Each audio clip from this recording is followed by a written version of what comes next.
Good day. My name is Steve Connors. I'm with the Lexington Minutemen, and I'm here with Paul O'Shaughnessy from His Majesty's 10th Regiment of Foot.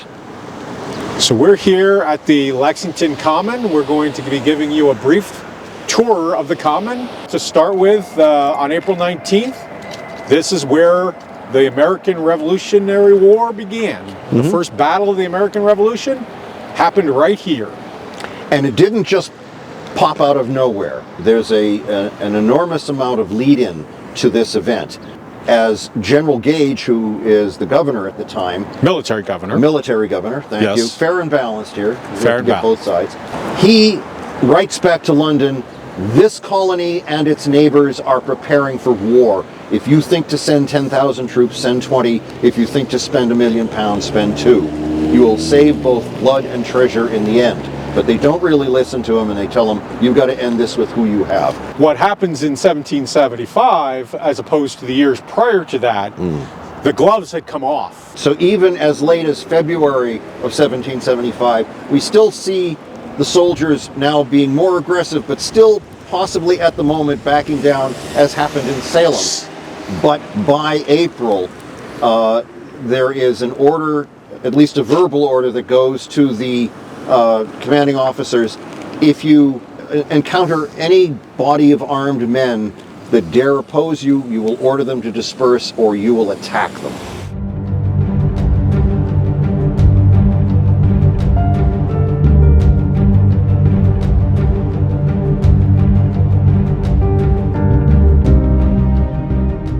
To give you a little bit of the lay of the land, if we look eastward, this is the avenue where the Redcoats would have been marching from Boston, coming out here to Lexington. And at the time, obviously, the statue was not here. That was not 1899. 1899 was when Kitson's statue was laid here on the Common. And behind here, and you can see, we'll walk over, there's a stone marking it, but that was where the town's meeting house or church was located at that time. It was about a 2-story building, fairly sizable structure, in order to actually allow the town to gather and pray, because it was their church. On that morning, Captain Parker and some quantity of his men, probably somewhere in the 40 to 50 sort of range, were actually positioned out here on the Common. We'll get to where they may have been, but they had actually gathered earlier in the overnight. At around 1 a.m., Captain Parker had his militia sort of gather on the Common, and he relayed to them the news that Paul Revere and William Dawes had brought out from Joseph Warren, that there was to be a 700 to 800 men regulars marching from Boston and heading their way to Concord, presumably coming through Lexington. Right. Now, the critical thing here is that we've had the message from Revere, but Revere actually had expected the soldiers to be on their way far earlier, and they had even expected to do that. But getting everybody across out of Boston, across Back Bay and over to Cambridge took longer than expected, and then there was a delay getting food to them, all of this. So they are actually running late. So Revere arrives and says, get ready because they're coming. And then nothing happens.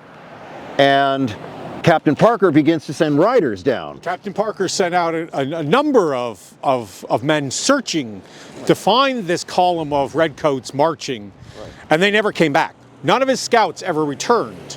They were probably captured by the officers that were trying to stop the alert riders from passing word of what was this operation to Concord. Right, all but the last one. So only closer to 5 o'clock did Captain Parker, still waiting over here at the Buckman Tavern with some of his men who may have lived at a distance, sends out Thaddeus Bowman down the road towards Minutemen, east of here, to find this column of Redcoats. Where are they? And so, where are they? What's happened is they're marching up from Cambridge on the Bay Road. Again, today's Massachusetts Avenue.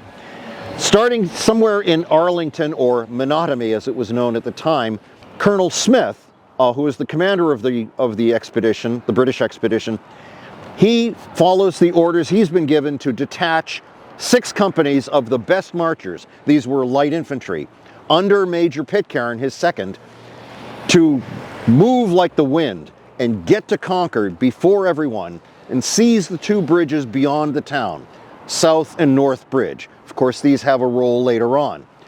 So it is this contingent of under 200 men, probably, that is coming up at a clip towards the Green and towards Lexington. Those are the ones that Thaddeus Bowman actually sees. Yes. He wheels around, does not get captured, and he rides into town with the urgent message that the army is on the way. Regulars are only a mile up the road. Right, which is not far at all, and they're moving quickly.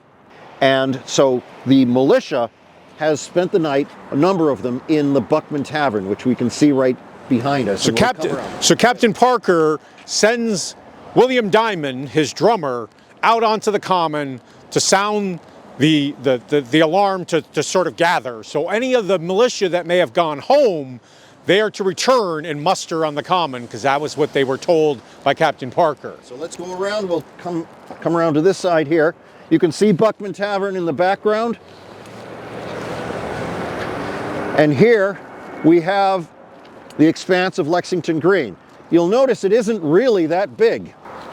There's now real action. There's a saying that God writes bad drama, but not this morning. We have these regulars coming on very, very quickly. We have the militia in the... Dozens of militia going across from Buckman Tavern. We have the drummer on the Green trying to get the assembled militia, or those that had gone home, back onto the Green. So there's a real scramble here, and they come out of Buckman Tavern and they assemble down at the far end of the Green off to our right. And as we mentioned earlier, in this location there is the meeting house. This was their church. This was their communal center. And so there's a fairly large two-story structure here, and faithfully, instead of Colonel Smith's lead lights marching up and continuing along, they, as they are marching up the street, understand that they see an armed rabble of men, militia, on the Lexington Common. And they made the very fateful decision, instead of marching past them, which would have exposed their flank, they came around the meeting house and they directly opposed the militia that was there on the common. Right, and it's important to understand that there's already this state of semi-war. It's not like these people are friendly. Each of them expect that something could happen here. And again, where we are standing right now, very likely there was a foot or two higher of earth here. It's all been manicured sometime in the 19th century, so this is much flatter than it used to be. You don't actually see the militia on the Green here until you're pretty close. Until you're really close. Right, yes. You're coming uphill. It would have been worse then, a little bit higher here, and you can see that Buckman Tavern is up on a little bit of a mound, some of the houses around here. So this has been all flattened out. Right. It's all been altered. But these companies of light infantry come onto the Green, and two of the companies, the 4th and the 10th, deploy directly in front of the militia, probably about where the flagpole is today, only 100 feet, if not closer, to these militiamen. An officer rides forward. We don't know exactly who it was. Probably Major Pitcairn. It could have also been Adair. We're not certain. But he rides forward and he begins to read out something approximating the Riot Act, actually. He's basically telling them to disperse. He calls them damned rebels. He uses some pretty foul language and in no uncertain terms tells them to get lost and lay down their arms, which they don't immediately do. And Captain Parker announces to his men that they are not to engage with the regulars. They are to let them pass and not molest them without they being first.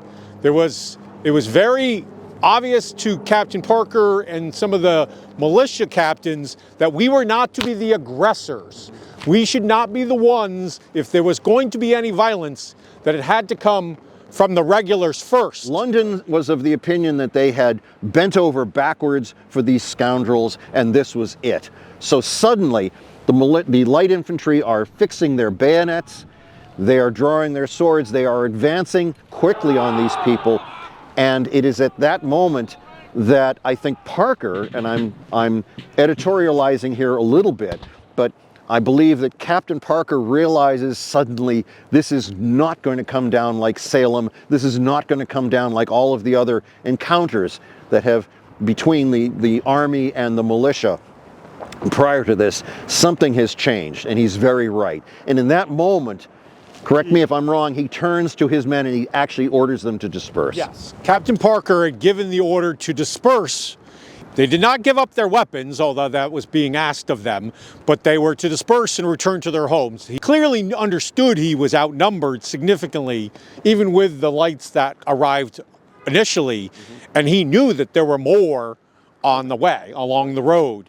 And so at that point, instead of continuing that act of defiance by standing here on his common, he ordered his men to disperse, and as they are going away, as we all know, a shot rings out from somewhere. And there's no lack of courage here. This is a prudent move on Captain Parker's part. He's made his point. There's no reason to get everybody killed, except somebody that morning either deliberately pulled a trigger or a gun went off or something. We just don't know. But the trouble is that the soldiers have been loaded. Earlier on, a militiaman snapped his weapon. We think maybe a flash in the pan, but it didn't actually fire.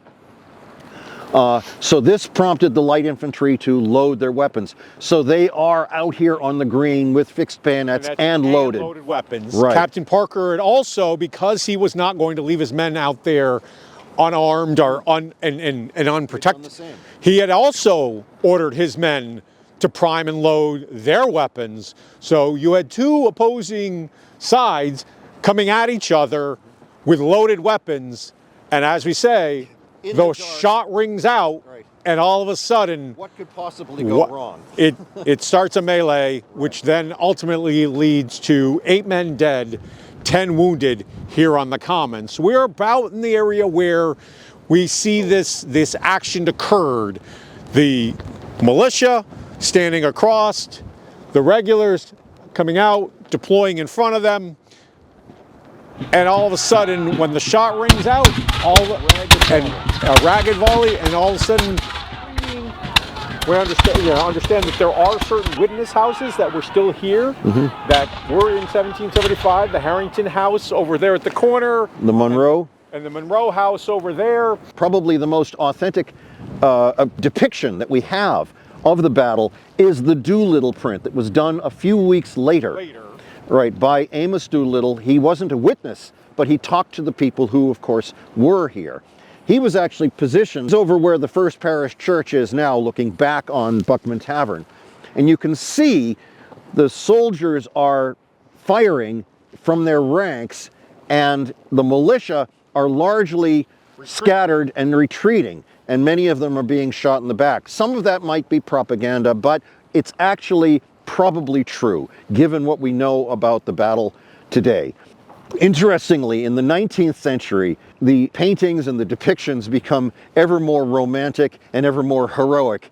Yes. The militiamen start shaking their fist and rolling up their sleeves, and they start to build muscles and such.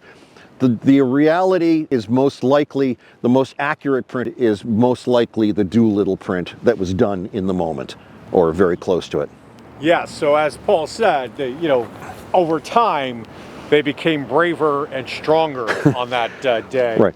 So we have like the saying that was attributed to Captain Parker here is, if they mean to have a war, let it begin here.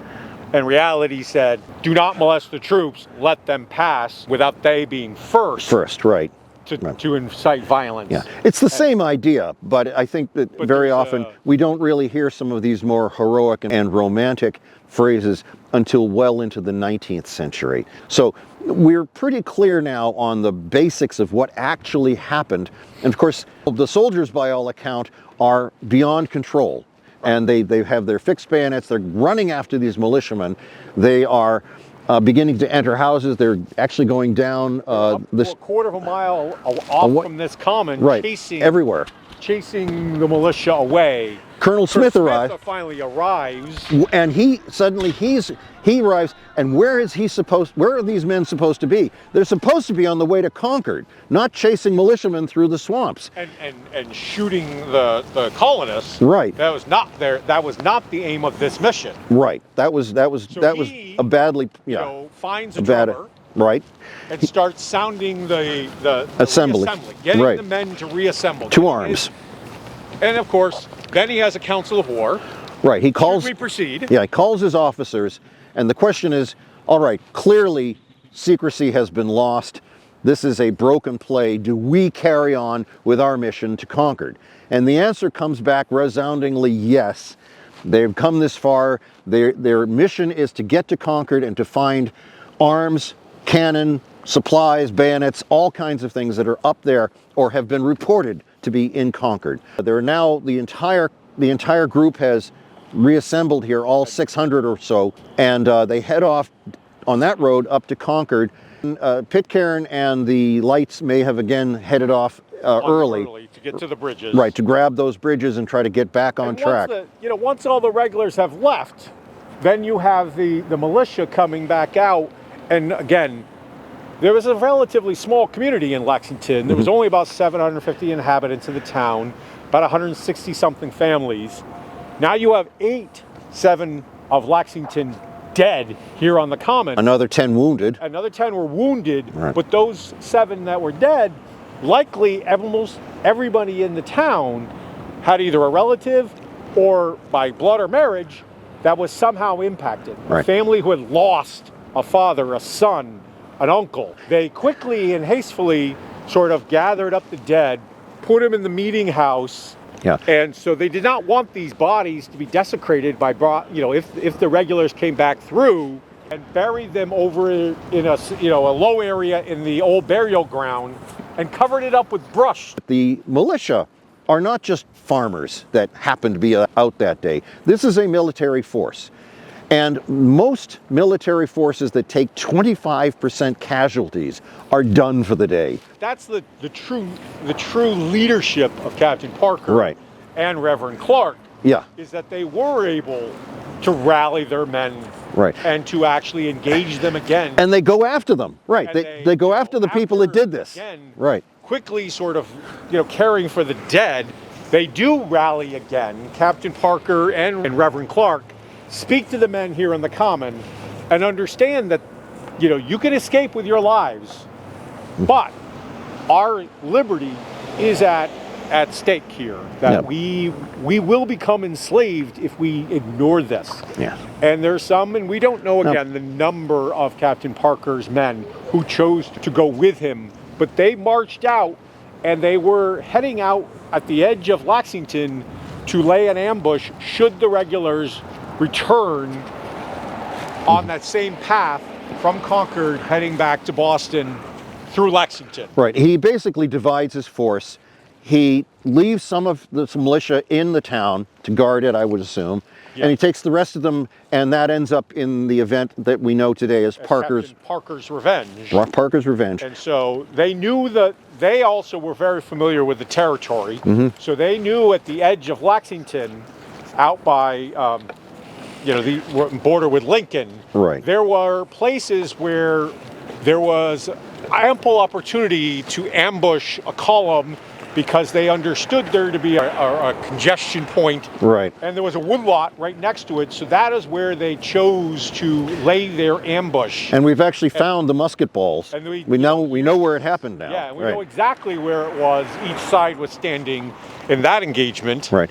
And so the Green, this Lexington actually is involved throughout the day, but primarily the British actually come through Lexington twice that day. Once on the way out and once on the way back, which is now mid-afternoon. So once again, by this time, thousands of militiamen from all of the surrounding towns have been closing in and taking shots at the British column. Call a ring of fire around retreating column of regulars.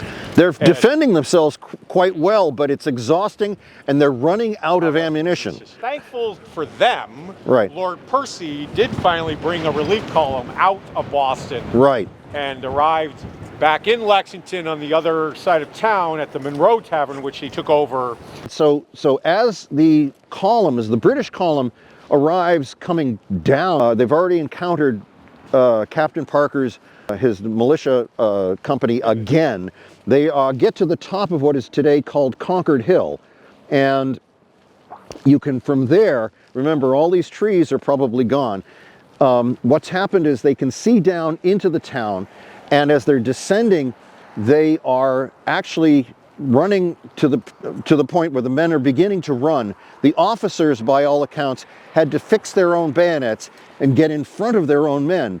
To try to keep them in some military order. Right. And what we didn't mention was that Captain Parker lost 2 additional men at that Parker's Revenge battle. Right. So there was 7 of his men died here in the Common that morning. And 2 more. 2 more died at the Parker's Revenge battle. Right. And then John Raymond we also lost. So right. that small community of Lexington lost 10 men dead.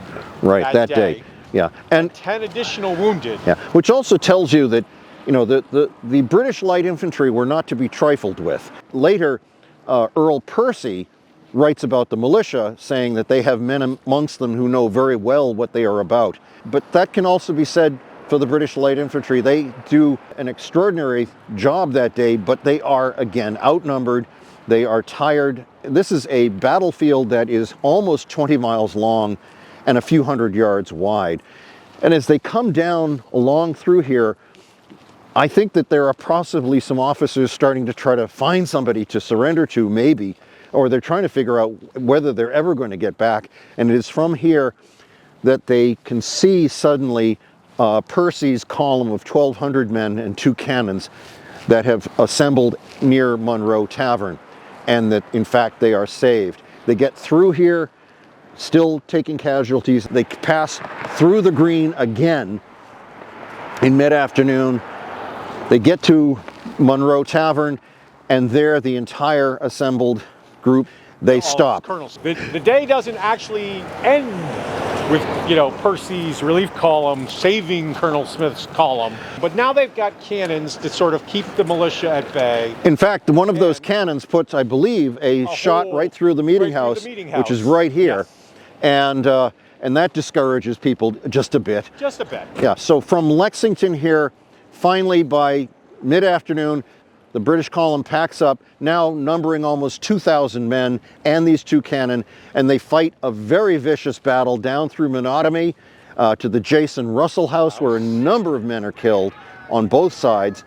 And then finally, when they get to modern-day Porter Square, Earl Percy can see into Cambridge and realize that it's going to be a bloodbath. At that moment, he takes a left onto what is today's Somerville Avenue over to Charlestown and gets out onto the peninsula at Charlestown, and that is what finally ends the day. They throw up some emplacements at the neck. Slowly, then they transport across into Boston. Right. The irony is that Gage and Smith make the decision and Percy, to evacuate all of the soldiers back into Boston. They are concerned that Boston is going to rise up under them and that they'll need everyone on deck. Every soldier that they have. Right. So they transport back into Boston. There is no uprising in Boston, perhaps because they brought all the soldiers in, but then all of these militia companies that had been pursuing the light infantry and grenadier column begin to surround Boston. And there were troops still arriving. The alert was sent out all around, and there were militia units that were arriving from Connecticut. There were, think about it, it was like they're marching hundreds of miles. They came down from New Hampshire. Right. Within days. Right. Within a day or two, there are now 10,000. Tens of thousands of militiamen setting up a siege in Boston. Right. And this is the beginning of the end, where the colony as a whole is in rebellion. Mm-hmm. And the only place where there is royal control is now Boston. So this is March 17th of 1776. 76. Right, Yes. almost a year later than Lexington Green. A deal is struck, and the British Army is allowed to board ships and leave without a shot being fired, provided they don't burn the town. They don't burn on the and way. destroy the town. Right. They do apparently take out the lighthouse on the way out. Oh, well, you know, hey. Right. But that sequence of events, all of the lead up into the Battle of Lexington, all of the marches into the countryside, the Battle of Lexington and Concord, the subsequent siege of Boston, the Battle of Bunker Hill, the stalemate for the rest of May of 75. The siege of Boston, and then finally the evacuation. These all occur before any Declaration of Independence, and they are perhaps underrepresented in the history of the American Revolution, but they are incredibly important. The battle then moves on to the other colonies and does not return to Massachusetts. But in that first year is forged an army that faces up against the British Army and ultimately takes the day 7 years later. It takes a while, but this is the beginning of a huge British Civil War that then evolves into the American Revolution. All right, so where does that leave us? We are now here 250 years later. Right. Coming up on April 19th of 2025.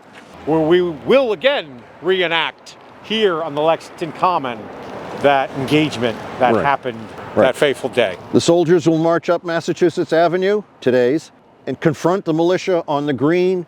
A shot will be fired, words will be exchanged, there will be an exchange of fire, and again, a recreation of that fateful morning here on Lexington Green on Saturday, April 19th, 2025. Right. Hope to see you there. Thanks for watching our video. Hope you enjoyed your tour of the Lexington Common. By all means, come and see us on April 19th. God save the king. Or not.